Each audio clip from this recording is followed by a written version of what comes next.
नमस्कार दोस्तों, मैं आपका अपना आरडी सर स्वागत करता हूं आप सभी का रेप्लिकॉन एकेडमी के यूट्यूब चैनल पर।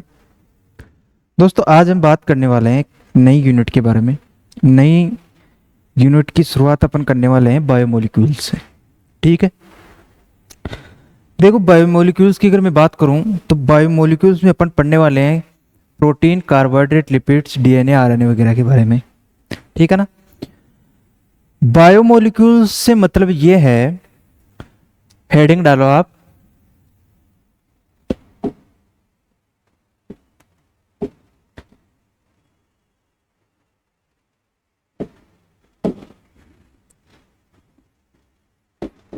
बायो मोलिक्यूल्स या जैव अणु। देखो, बायोमोलिक्यूल्स या जैव अणु किन को बोलते हैं अपन, एक प्रॉपर डेफिनेशन इसकी देखें तो वे मोलिक्यूल्स या अणु जो जीवित जीवों या लिविंग ऑर्गेनिज्म से प्राप्त होते हों। ठीक है। यानी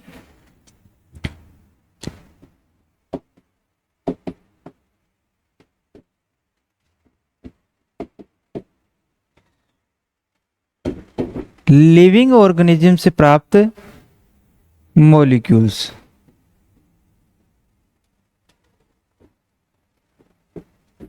क्या कहलाएंगे? बायोमोलिक्यूल्स या जैव अणु। ठीक है।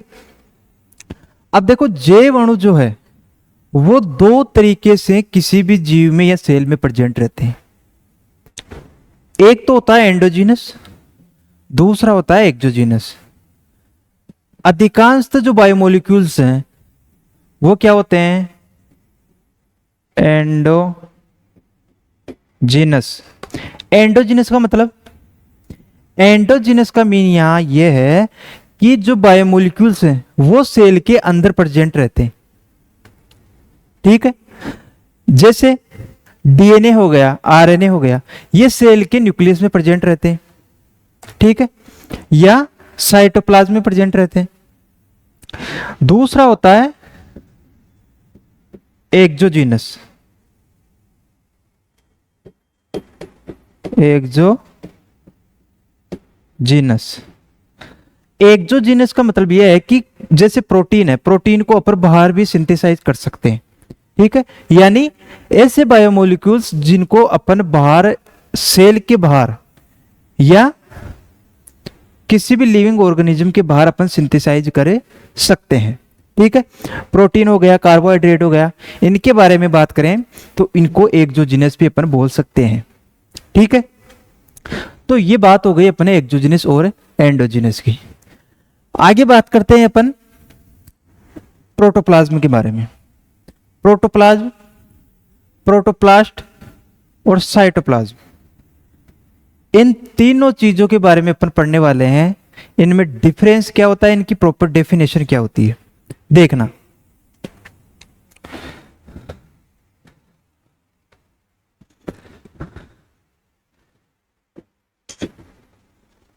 प्रोटोप्लाज्म,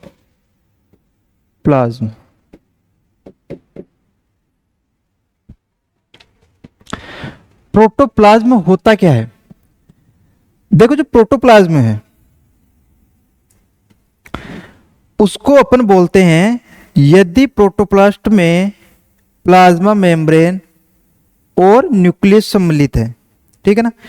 प्लाज्मा मेम्ब्रेन रहित जो प्रोटोप्लास्ट होगा उसको बोलेंगे अपन प्रोटोप्लाज्म। ठीक है। अब देखो, आप समझो प्रोटोप्लाज्म क्या है,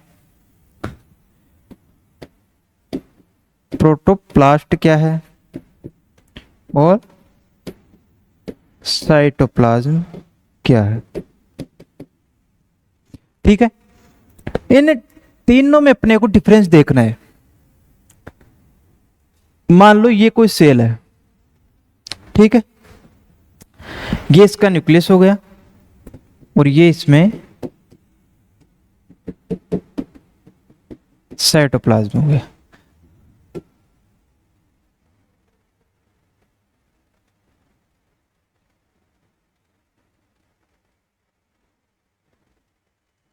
ठीक है।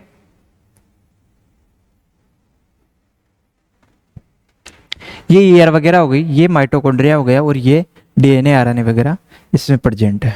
ठीक है ना। ये एक सेल की स्ट्रक्चर मानते हैं अपन।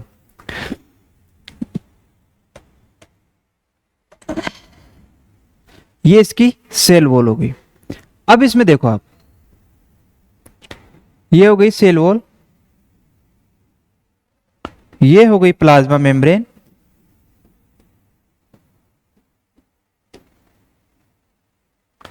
ये हो गया इसका न्यूक्लियस, और ये साइटोप्लाज्म। ठीक है ना। ये एक सामान्य सी सेल की स्ट्रक्चर बात करूं। अब इसमें देखो आप, न्यूक्लियस, ये न्यूक्लियस प्लस प्लाज्मा मेम्ब्रेन,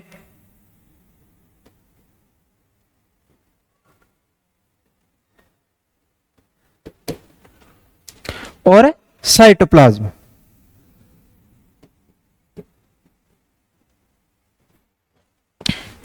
इन तीनों को मिलाकर अपन क्या बोलेंगे?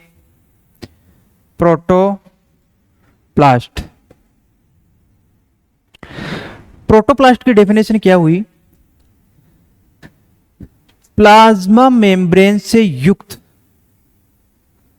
न्यूक्लियस और साइटोप्लाज्म अगर किसी सेल में प्रेजेंट है तो उसको बोलेंगे अपन प्रोटोप्लास्ट। यानी न्यूक्लियस, प्लाज्मा मेम्ब्रेन और साइटोप्लाज्म, ये तीनों अगर किसी सेल के अंदर प्रेजेंट हैं तो इनको अपन एक साथ बोलेंगे प्रोटोप्लास्ट। ठीक है ना। प्रोटोप्लास्ट और प्रोटोप्लाज्म अपन उसे बोलेंगे अगर प्लाज्मा मेम्ब्रेन को इसमें से हटा दिया जाए तो उसको बोलेंगे अपन प्रोटोप्लाज्म। अब आगे देखो, प्रोटोप्लास्ट की बात होगी। प्रोटोप्लाज्म क्या है? Protoplasm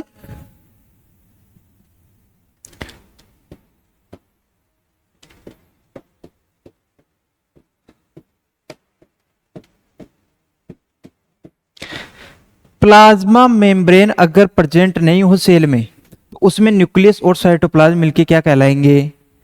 protoplasm. ठीक है। तीसरा बचा है अपने पास साइटोप्लाज्म। देखो साइटोप्लाज्म जो है वो सेल के अंदर अगर जो भी सेलुलर ऑर्गन्स है वो प्रेजेंट है, ये वाला,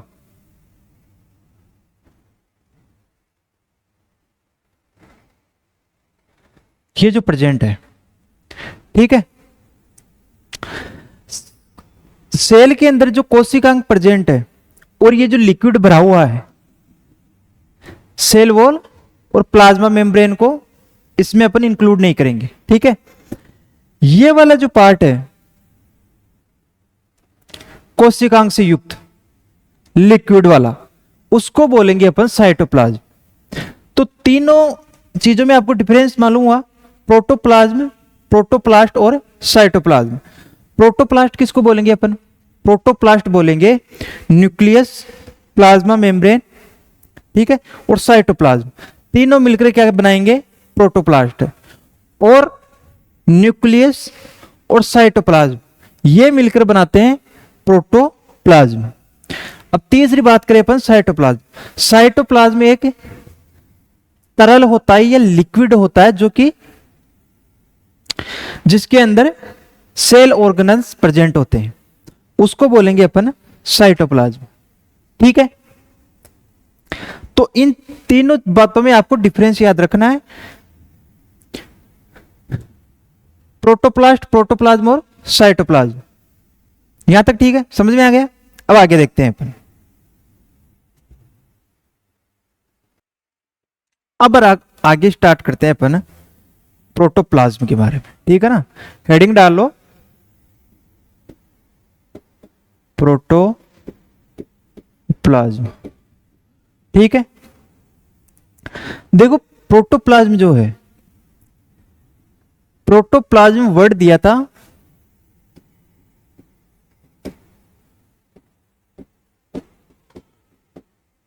ये थोड़ा ठीक से लिखो इसमें, पुरकिंजे।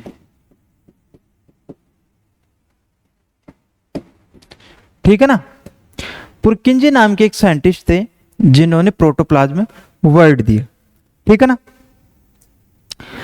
आगे इसमें बात करूं मैं तो एक साइंटिस्ट थे हुक्सले। ठीक है ना, हक्सले या हुक्सले, इन्होंने प्रोटोप्लाज्म थ्योरी दी। क्या बताया इन्होंने? प्रोटोप्लाज्म। अब इन्होंने क्या बताया, देखो इन्होंने बताया कि प्रोटोप्लाज्म जो है वो एक फिजिकल बेसिस है। लाइफ ऑफ फिजिकल बेसिस किसने बताया प्रोटोप्लास्ट को? हुक्सले ने।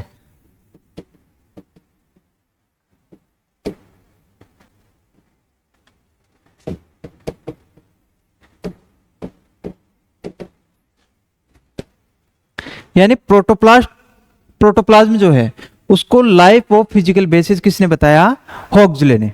ठीक है ना। पुरकिंजे ने प्रोटोप्लाज्म वर्ड दिया, हुक्सले ने इसको लाइफ ऑफ फिजिकल बेसिस बताया। अब आके देखते हैं इसमें प्रोटोप्लाज्म जो थ्योरी है वो क्या थी। देखो मैं सॉरी इसमें आप ये हटाओ एक बार, मैक्स सुलजे।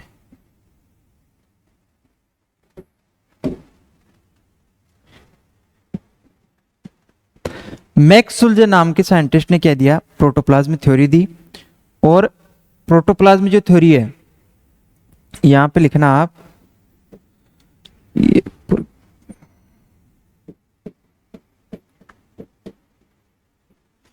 हुक्सले ने बताया लाइफ ऑफ फिजिकल बेसिस किसको? प्रोटोप्लाज्म को। ठीक है ना। मैक्स सुलजे ने प्रोटोप्लाज्म थ्योरी दी। अब प्रोटोप्लाज्म थ्योरी क्या थी उसका स्टेटमेंट सुनना आप। इन्होंने बताया कि जो प्रोटोप्लाज्म है, ठीक है ना, प्रोटोप्लाज्म की एक से ज्यादा यूनिट मिलकर पूरे एक ऑर्गेनिज्म का फॉर्मेशन करती है। तो ये स्टेटमेंट था किसका? प्रोटोप्लाज्मिक थ्योरी का। देखो प्रोटोप्लाज्मिक थ्योरी जो है वो सतत समूह है जो छोटी छोटी इकाइयों से बना होता है और इन स्मॉल यूनिट्स को अपन बोलेंगे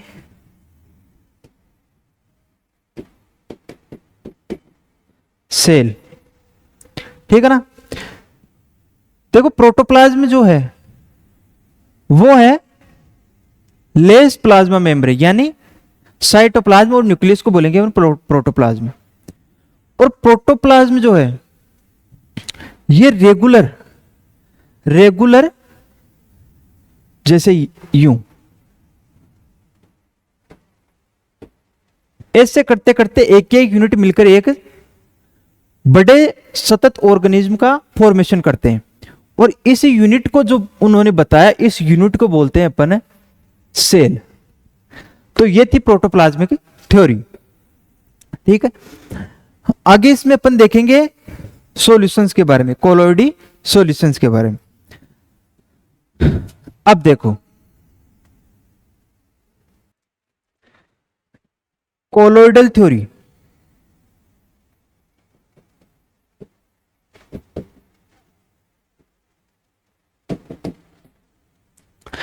कोलॉइडल थ्योरी जो है वो दी थी फिशर और हार्डी ने। दो साइंटिस्ट थे फिशर और हार्डी, उन्होंने कोलॉइडल थ्योरी बताई। ये थ्योरी जो है वो प्रोटोप्लाज्म की भौतिक संरचना या फिजिकल बेसिस बता के जाती है। अब ये क्या है इसके बारे में देखते हैं। इन्होंने एक स्टेटमेंट दिया कि जो प्रोटोप्लाज्म है वो क्रिस्टेलो कोलोइडल सब्सटेंस से मिलकर बना होता है। अब क्रिस्टेलो और कोलोइडल सब्सटेंस क्या है? अब इस बात को आप समझना कि दोनों क्रिस्टल और कोलोइडल सॉल्यूशन मिलकर क्या बनाते हैं, प्रोटोप्लाज्म।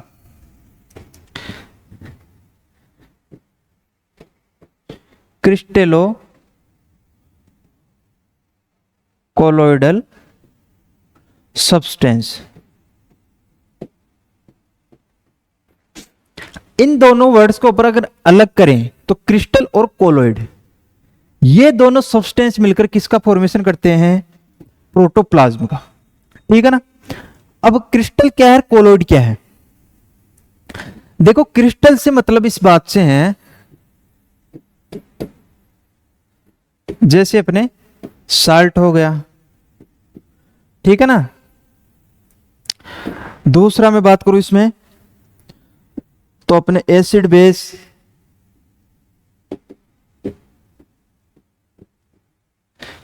और शुगर हो गया, ठीक है ना। तो ये क्रिस्टल की फॉर्म में प्रेजेंट रहते हैं किसमें, प्रोटोप्लाज्म में। अब देखते हैं अपन कोलोइडल के बारे में। दूसरा है अपने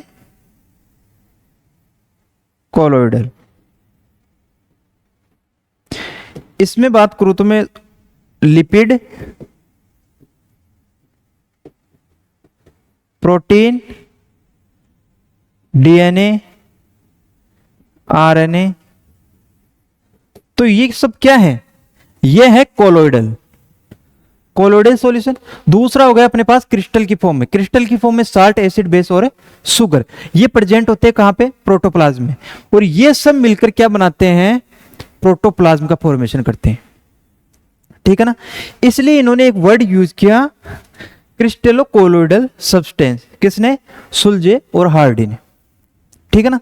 इन दोनों साइंटिस्टों ने कोलोइडल थ्योरी दी, जो क्या बता के जाती है, वो बता के जाती है कि प्रोटोप्लाज्म एक फिजिको कोलोइडल सिस्टम है। ठीक है ना। ये उसकी फिजिकल प्रॉपर्टी को बता के जाती है। ठीक है। तो कोलोइडल थ्योरी दी किसने, फिशर और हार्डी ने। ये दोनों साइंटिस्ट जो है उन्होंने बताया कि प्रोटोप्लाज्म की फिजिकल स्टेट कैसी होती है। और उन्होंने एक वर्ड यूज दिया, एक स्टेटमेंट दिया, क्रिस्टलो कोलोइडल सब्सटेंस से मिलकर प्रोटोप्लाज्म बनता है। तो क्रिस्टलो कोलोइडल से मतलब क्या हुआ, क्रिस्टल से मतलब हुआ कि ये साल्ट, एसिड बेस और शुगर। दूसरा है कोलोइडल, जिसमें लिपिड, प्रोटीन, डीएनए और आरएनए अपने को देखने को मिलता है किसमें, प्रोटोप्लाज्म में। ठीक है। तो क्रिस्टल और कोलोइड मिलकर किसका फॉर्मेशन करेंगे, प्रोटोप्लाज्म का। अब देखो कोलोइड के बारे में अपन देखेंगे कि कोलोइड होते क्या हैं। अब देखो कोलोइडल सॉल्यूशन की तरफ चलते हैं अपन।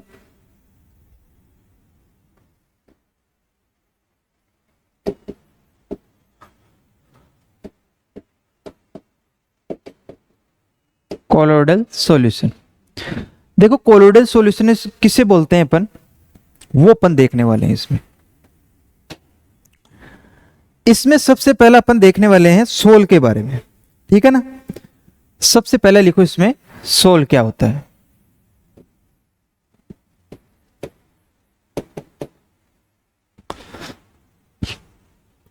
देखो जो सोल है वो कोलोइडल सॉल्यूशन का ऐसा सॉल्यूशन है, या सोल ऐसा कोलोइडल सॉल्यूशन है जिसमें लिक्विड ज्यादा होगा, सॉलिड कम और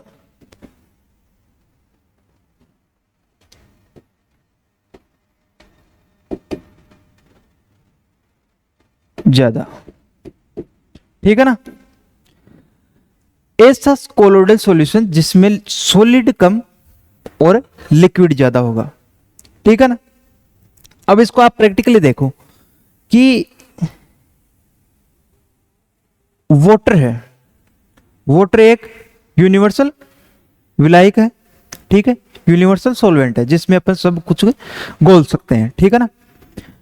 लिक्विड में अपन सॉलिड के तौर पर अपन डालते हैं, जैसे अपन ने पढ़ा था यहाँ पे क्रिस्टल की फॉर्म में शुगर को डालते हैं अपन। ठीक है ना। पानी के अंदर शुगर को डाला, लेकिन शुगर पानी से कम होनी चाहिए। ठीक है ना। तो शुगर को अगर पानी में डालेंगे, उसको उसमें घोलेंगे, तो एक लिक्विड अपने को प्राप्त होता है, ठीक है ना।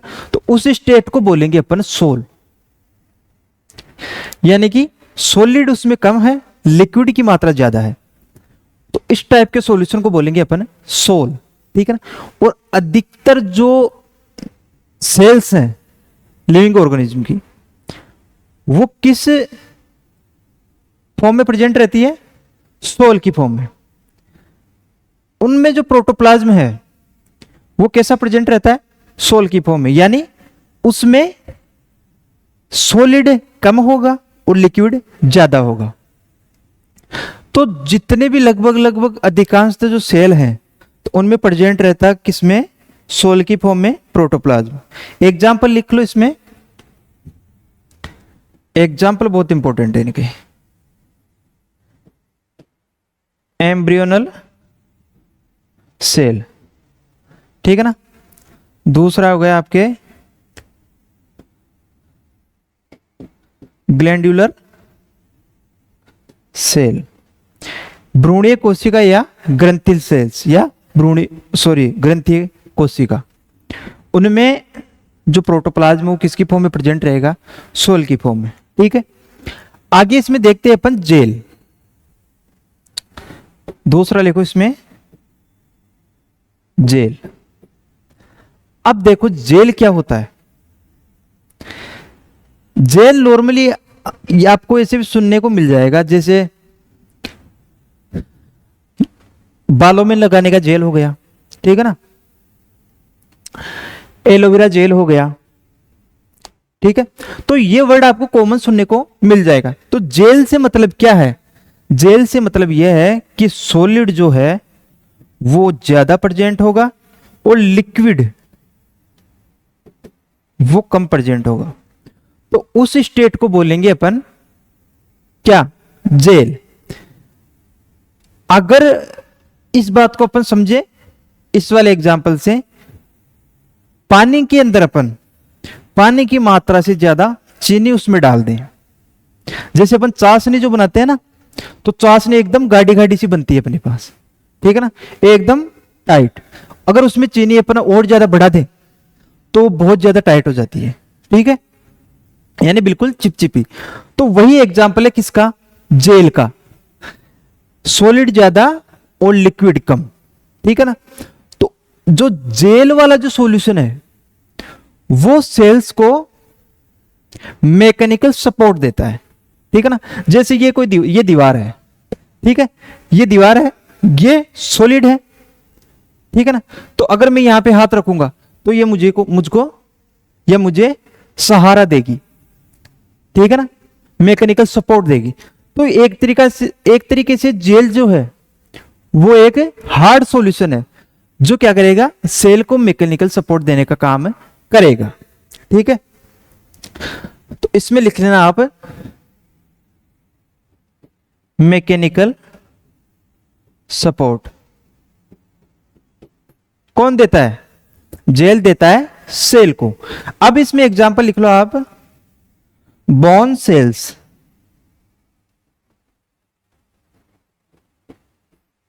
बोन सेल्स में जो सेल में जो प्रोटोप्लाज्म वो किसकी फॉर्म में प्रेजेंट होगा? जेल की फॉर्म में, ठीक है। अब आगे इसमें देखते हैं, सोल हो गया, जेल हो गया, आगे देखते हैं इसमें इमल्सन के बारे में, ठीक है ना।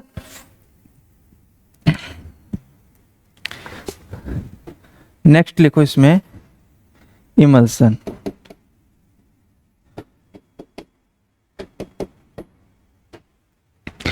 देखो इमल्सन जो है वो क्या है? इमल्सन में लिक्विड मिलाया जाता है, समझ रहे हो? जैसे अपन पानी में तेल को मिला दें तो वो बन गया एक इमल्सन, ठीक है। तो लिक्विड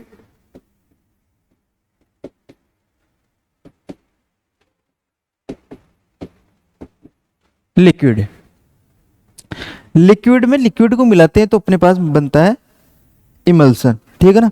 एग्जाम्पल से इसको समझो आप। तो जैसे हो गया अपने पास मिल्क हो गया,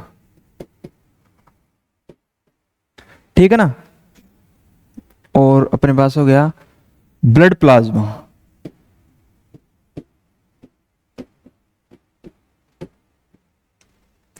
देखो मिल्क से समझो आप, यहां पे ये एग्जांपल इसका बहुत अच्छा है।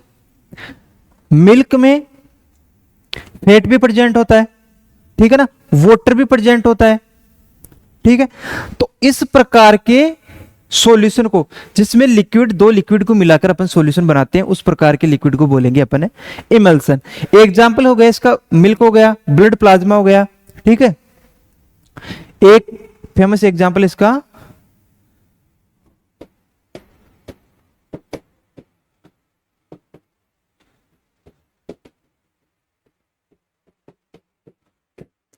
कॉड लिवर ऑयल,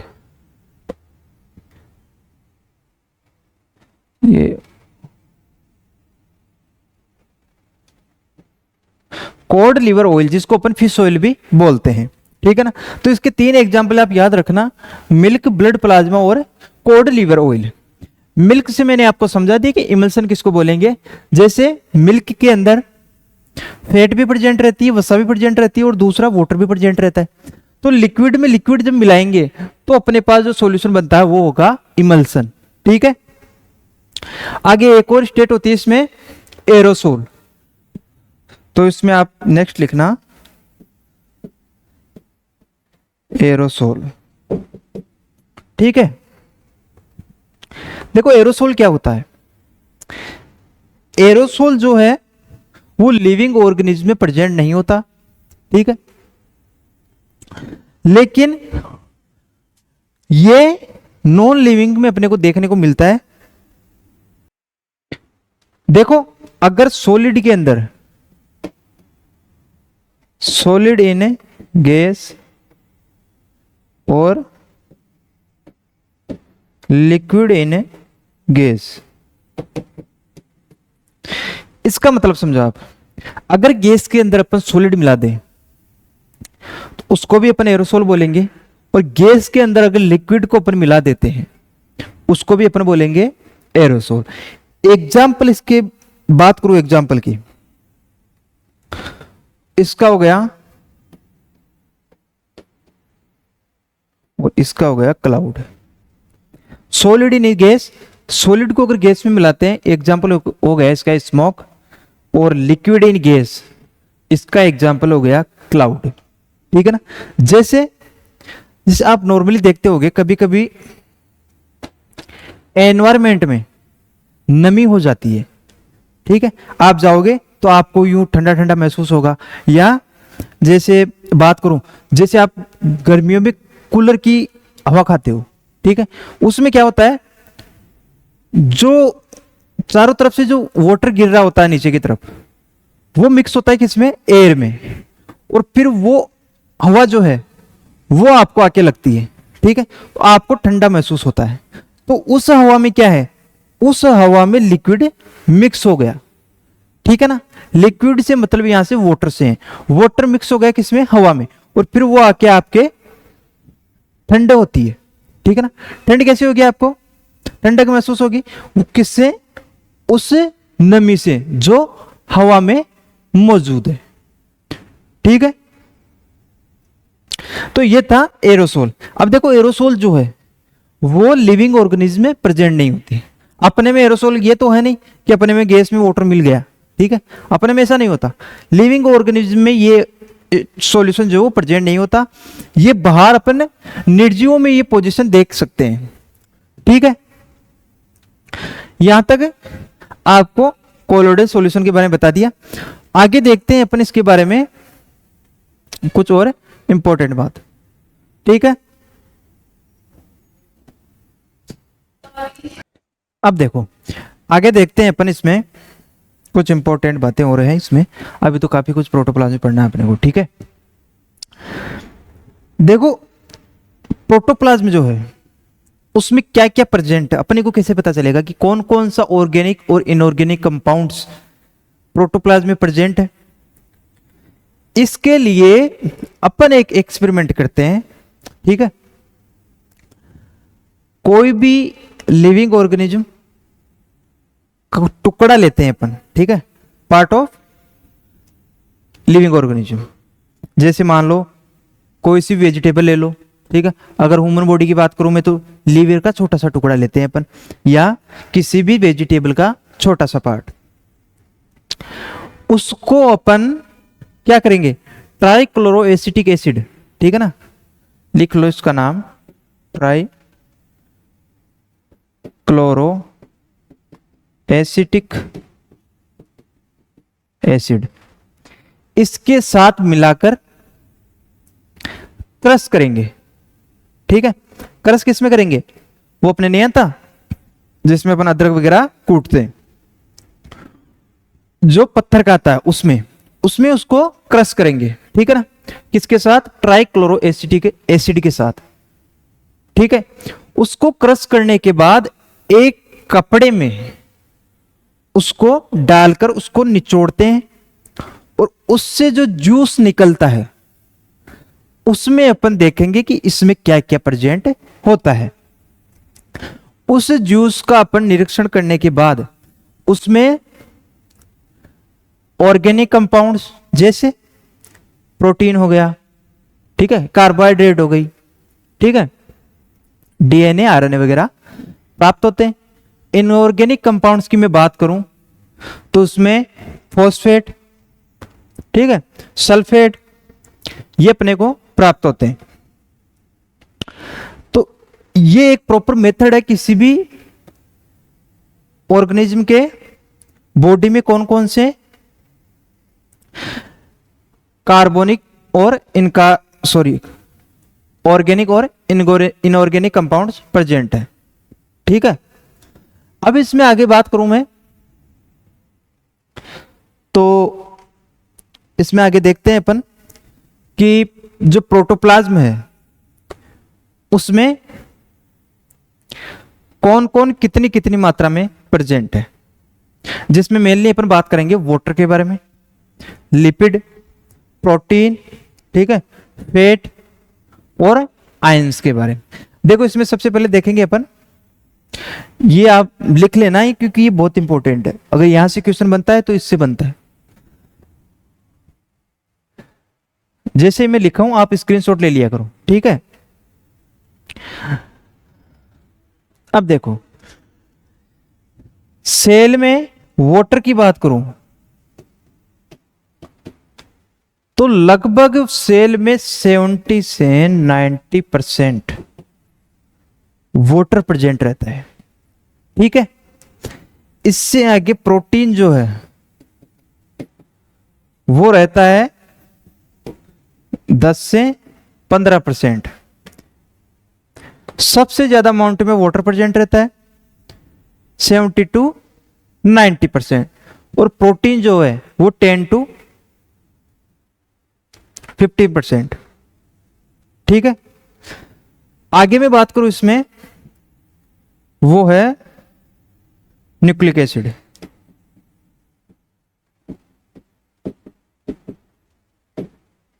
ये 5 से 7% प्रेजेंट रहता है किसमें, सेल में। ठीक है, ये प्रोटोप्लाज्म का कंपोजिशन बता रहा हूं मैं आपको। ठीक है ना, न्यूक्लिक एसिड से आगे बात करूं मैं तो इसमें हो गया लिपिड, लिपिड हो गया, और अपने होता है एक प्रोटीन हो गया, कार्बोहाइड्रेट, एक हो गया कार्बोहाइड्रेट।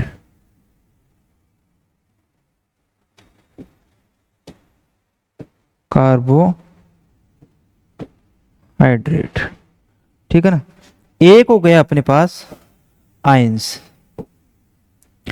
अब देखो इसमें लिपिड का जो अमाउंट है वो प्रेजेंट रहता है 2%। ठीक है ना, 2% तक इसमें लिपिड प्रेजेंट रहता है। आयंस जो है वो यहां पे 1% जो है वो आयंस, क्योंकि इनकी ज्यादा अमाउंट सेल में प्रेजेंट नहीं होती। आयंस बेसिकली क्या काम करते हैं, ये एक तो उत्तेजनशीलता का काम करते हैं। उत्तेजनशीलता का मतलब यहां इस बात से है कि जैसे कोई भी रिएक्शन हो रही है सेल के अंदर, कोई भी रिएक्शन अगर सेल के अंदर हो रही है तो उसको एक तरीके से स्टिमुलेट करने का काम करेगा कौन, आयंस। ठीक है, एक कंडक्टिविटी का काम करते हैं ये। ठीक है, तो दो काम हो गया आयंस के, एक तो स्टिमुलेट करने का और दूसरा है कंडक्टिविटी का। अब इसमें बात करूं मैं कार्बोहाइड्रेट की, हाँ, कार्बोहाइड्रेट इसमें 3% तक प्रेजेंट रहता है। तो ये मैंने बात कर लिया आपको कि water, protein, nucleic acid, lipid और कार्बोहाइड्रेट और कितना प्रेजेंट रहता है किसमें, किसी भी प्रोटोप्लाज्म के कंपोजिशन में। ठीक है ना। तो ये केमिकल प्रॉपर्टी हो गई एक तरीके से। अब देखो इसमें आगे ये देख लेते हैं अपन, 34 एलिमेंट्स प्रेजेंट रहते हैं किसमें, प्रोटोप्लाज्म में। प्रोटोप्लाज्म में 34 एलिमेंट्स प्रेजेंट रहते हैं, जिनमें से 13 एलिमेंट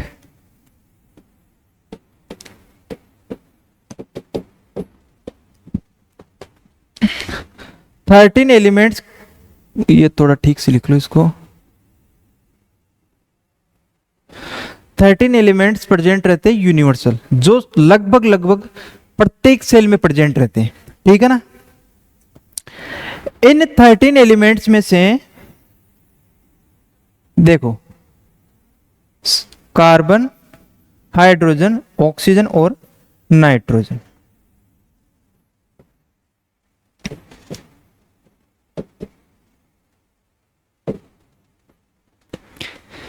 नाइन्टी 96% प्रोटोप्लाज्म किससे मिलकर बना होता है, कार्बन, हाइड्रोजन, ऑक्सीजन और नाइट्रोजन से। ठीक है। इसके आगे आप एक बात और लिखना, कार्बन, हाइड्रोजन, ऑक्सीजन, नाइट्रोजन और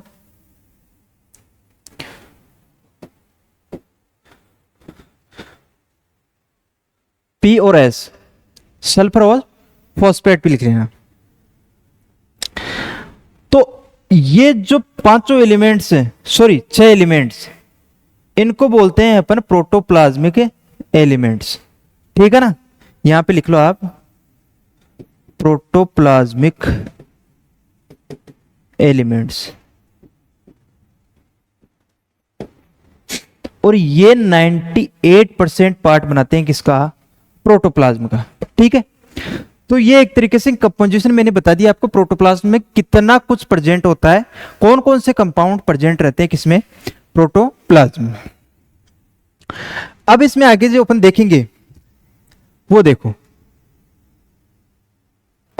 अब आगे देखेंगे अपन इनऑर्गेनिक और ऑर्गेनिक कंपाउंड्स के बारे में। ठीक है। कौन कौन से इनऑर्गेनिक कंपाउंड्स जो प्रेजेंट होते हैं और कौन कौन से ऑर्गेनिक कंपाउंड्स प्रेजेंट होते हैं।